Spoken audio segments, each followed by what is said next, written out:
महाशिवरात्रि। लोग कहते हैं यह शिवजी की शादी की सालगिरह है, लेकिन सच कहूं यह आधी अधूरी बात है। ये रात सिर्फ जश्न की नहीं बल्कि उस खौफनाक अंधेरे की गवाह है जब पूरी दुनिया खत्म होने की कगार पर थी। एक ही रात में 3 ऐसी घटनाएं घटी जिन्होंने ब्रह्मांड का नक्शा बदल दिया। जरा सोचिए, एक तरफ शादी की शहनाइयां थीं, तो दूसरी तरफ मौत का जहर, और तीसरी तरफ एक ऐसी आग थी जो ब्रह्मा और विष्णु का घमंड चकनाचूर कर रही थी। अगर आप यह वीडियो 16 फरवरी से पहले देख रहे हैं तो सावधान हो जाइए, क्योंकि आज हम शिवलिंग के प्रकट होने की वो कहानी सुनेंगे जिसे सुनकर आपके रोंगटे खड़े हो जाएंगे। कहानी पर आते हैं। एक बार ब्रह्मा जी और विष्णु जी में युद्ध छिड़ गया। दोनों लड़ रहे थे कि मैं महान हूँ। नहीं, मैं तुमसे ज्यादा महान हूँ।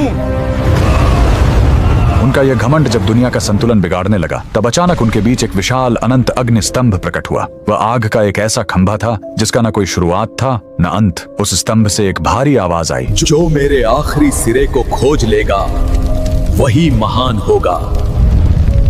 ब्रह्मा जी हंस बनकर ऊपर उड़े और विष्णु जी वराह बनकर नीचे गए। हजारों साल बीत गए, विष्णु जी को अंत नहीं मिला। उन्होंने अपनी हार मान ली, लेकिन ब्रह्मा जी ने वापस आकर झूठ बोला कि उन्हें अंत मिल गया है। उसी पल उस आग से काल भैरव प्रकट हुए और सजा के तौर पर उन्होंने ब्रह्मा जी का वो सिर काट दिया जिससे उन्होंने झूठ बोला था। उनका अहंकार टूट गया। चूंकि शिवजी आग के रूप में आए थे, वो बहुत गर्म थे। तब देवताओं ने उन्हें शांत करने के लिए उन पर जल और दूध चढ़ाया। यही वो पहला दिन था जब शिवलिंग पर रुद्राभिषेक की शुरुआत हुई। लेकिन कहानी यहीं खत्म नहीं होती। एक बार जब देवता श्रीहीन यानी कमजोर हो गए थे, तो अपनी शक्ति वापस पाने के लिए समुद्र मंथन हुआ। सबको उम्मीद थी अमृत की, लेकिन निकला क्या? हलाहल विष। पूरी दुनिया जलने लगी। तब फिर वही भोलेनाथ आगे आए। संसार को बचाने के लिए उन्होंने उस उबलते हुए जहर को पी लिया और अपने कंठ में रोक लिया। जहर की गर्मी से शिवजी का शरीर तपने लगा। उस जलन को शांत करने के लिए सभी देवताओं ने उन पर पूरी रात गंगा जल, दूध और बेलपत्र चढ़ाया। उन्हें नींद न आ जाए इसलिए पूरी रात देवताओं ने गीत गाए और जागरण किया।